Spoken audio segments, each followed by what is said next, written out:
Hello? Is anybody home? Who goes there? Oh, hello. My name is Anna. Sir? Anna. Dear child of the West. Yes, of course. Oh, I'm sorry. I thought this was the wizard's house. But it is, Anna. It is. The sorceress's house, to be more exact. Pleased to meet you, young lady. I've been waiting for you. Oh, I see. I'm sorry. Pleased to meet you too. So you know about my grandpa then? Of course, dear, of course. Please, take a seat. I can't believe I finally found you. I don't even know where to start. Do you have a cure for my grandpa? How do I save him? I'll do anything. Patience, dear, relax. We have time. He is gravely ill, it is true. But it is a special kind of illness. And a special illness, you see, deserves a special spell. What do you mean, a special kind of illness? Your grandpa, he is cursed. A very dark and powerful curse at that. No, Grandpa. But you must know, for such a spell, there are great and powerful objects needed. Objects I do not possess. Whatever they are, I'll get them. Grandpa, he's all I have. Sadly, they are, how do you say, protected. Protected? Yes, that is what I said. Child, didn't this grandpa of yours tell you not to interrupt people all the damn time? Oh, I'm sorry. Well, as I was saying, there are 3 sacred objects that I need to complete the cure. But taking them from their owners is another matter. Okay, so what are these sacred objects? Where should I look for them? The first is an orb of great power, the Amber Orb. Merely possessing it grants the user exponential magical power, enough even to break the curse. It can be found in the woods beyond the mill, in the depths of a lake protected by the Weisse Frauen, ghastly spirits that haunt the waters, tricksters of the very worst kind. Whatever you do, child, do not enter those waters. Oh my. So, how shall I get the orb then? You will find a way, I'm sure. If you want to save your grandpa, you will have to. Yes. Yes, I will. I will find a way. And the second object? An enchanted rose from the tops of Glass Mountain. This is the heart of the cure, the soul of the spell's essence, if you will. At its peak is housed a nasty outcast of this world. A bitter, twisted old fool that has embraced his seclusion. Ask for the rose, and the rose alone. He guards many protected objects, but that he might part with. Oh, I see. All right, so Glass Mountain. The tale goes that a dragon once gave passage to those that were worthy. You should speak to the minister at the church. He would know more on the legend. Wow, a dragon! All right, the minister at the church. And the final object? Fortunately, this is quite a great deal easier. In fact, I do believe you have it already. Really? Let me see. Don't be dull. The spellbook, child, from Winfrieda's tower. Oh. What? What is it? You do have it, don't you? Well, I did, but an old lady took it from me, just outside. One of the most powerful spellbooks in all the land, and you gave it away. Well, not like that. I mean, she was nice about it, and seemed like a nice little old... Never mind. You must find it regardless. It contains the chance for the spell and is absolutely vital. All right, I will. I'm sorry. Don't apologize, child. Just get it back. Do you know how my grandpa is doing? can you tell me? I've been in the woods for some time now, looking for Wunderhorn, so I just want to know if he's still okay. I can tell you this much. He's not getting any better while you sit here chatting away. Oh, no, I guess not.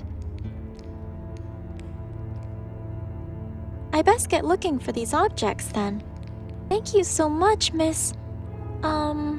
Gee, I'm sorry. I think I forgot your name. I never said it. The objects aren't finding themselves, you know. Oh, yes, okay. I'm sorry.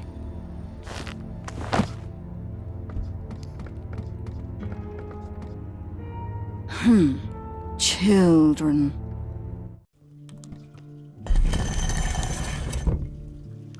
That sheet looks pretty old. I think it's been left hanging there for quite a while. That sheet looks pretty old. And, well, it did get rather cold on that long trip here. I could use a sheet going home.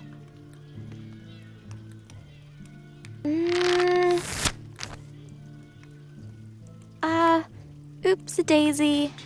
Guess I still need a little more practice with this.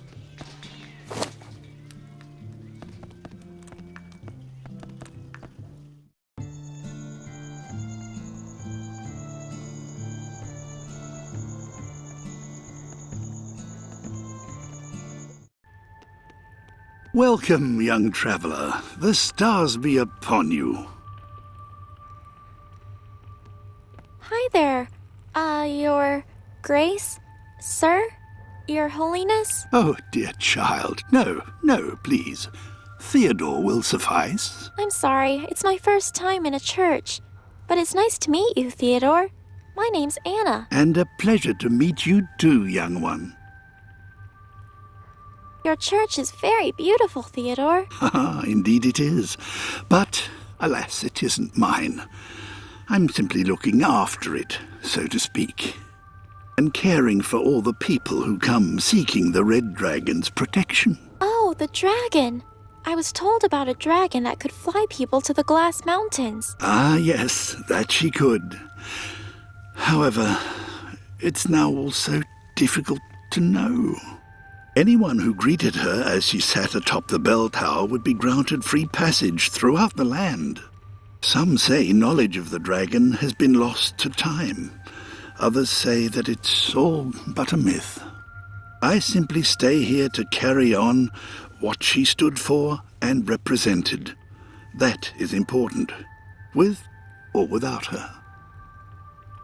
You say the dragon stood for something important? Very much so. Her very presence drove the shadows from the land. You see, her scales were the red fire to light the way, and in turn, she protected us from the dark. But my grandpa told me there's nothing to be scared of in the dark. One time I was scared, but then Grandpa laughed because it was just a tree branch scraping on my window. Yes, it is true. Often the dark is nothing but a trickster. Unfortunately, the Lord of Dark revels in such tricks. The Lord of Dark? Oh yes, Mephistopheles. He's known for his many names and many guises. But be not afraid, for, thanks to the Red Dragon, we're all safe. Her presence forced him deep into the earth, you see.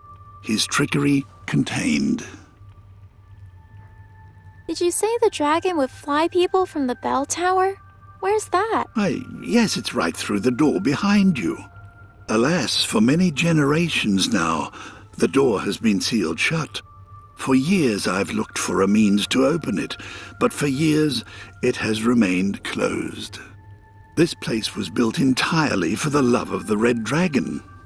I'm sure many answers lie here somewhere before our eyes. I'm but an old man, not a detective. Any such indications have managed to elude me. Ooh, a detective mystery. That sounds kind of fun. Maybe I can have a look around for clues. But of course, be my guest, young one. Big windows at the back are so pretty. I love them. Oh yes, they really are remarkable, aren't they? I'm constantly in awe of their beauty. They commemorate the Red Dragon's work in chasing away the Lord of Dark. Oh, wow. I would never have imagined something like that really happening. Do all these paintings around the room tell a story too, then? Indeed they do. They tell their own story about Wunderhorn's days of magic. Ooh. Could you tell it to me? By all means, I'd be glad to. Where would you like me to start?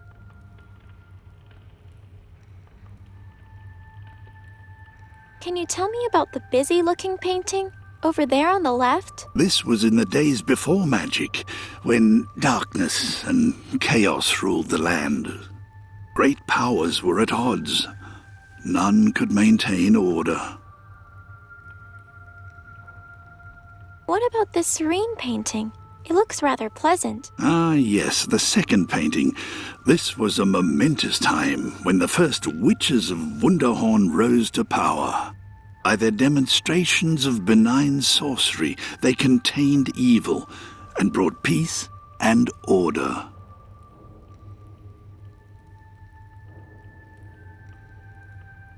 Who is the man in the portrait over there? Philip Vogt, a direct descendant of the Great Witches and a crucial part of Wunderhorn's history. It was Philip who created the most powerful of spells. He summoned a dragon to banish the dark. It is said he built a shrine deep within a glade in Wunderhorn's woods in order to cast it there. This spell was of such power, it cost him his own life. As he summoned the red dragon, he perished to save us all. Oh, wow. What a brave, selfless man. A shrine deep in Wunderhorn's woods, huh? I wonder if I'm able to find that at all. Wait a second. I know where I've seen him before.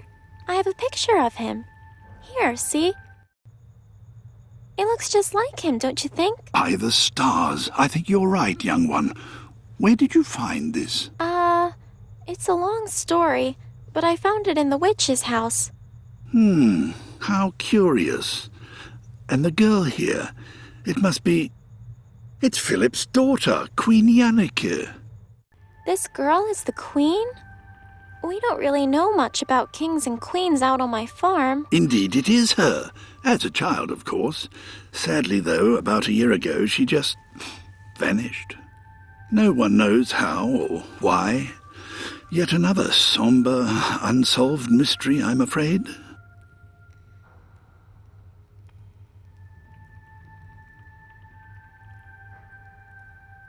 Can you tell me about the sad-looking painting on the right? Yes, a sad painting indeed.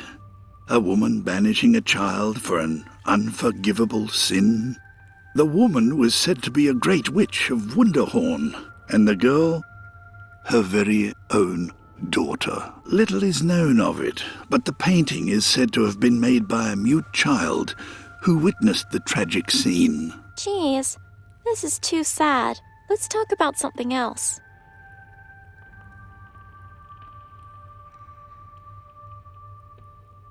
Thanks for your help, Theodore. I best get going. Of course, young one. The stars be with you. I really do love these. They're just so big and detailed and just lovely. The left one is showing an evil, dark, creepy-looking figure underground amongst flames. The right window is a big red dragon flying above people celebrating. Hold on. I wonder if there's any clues like Theodore said. Let's see. No. Nothing about a bell tower, I don't think. Nothing really looks out of the ordinary. Oh, wait. Except this. There's a small cluster of strange little symbols here on the right window. Huh. How about that? Not sure what it means, but it definitely is peculiar.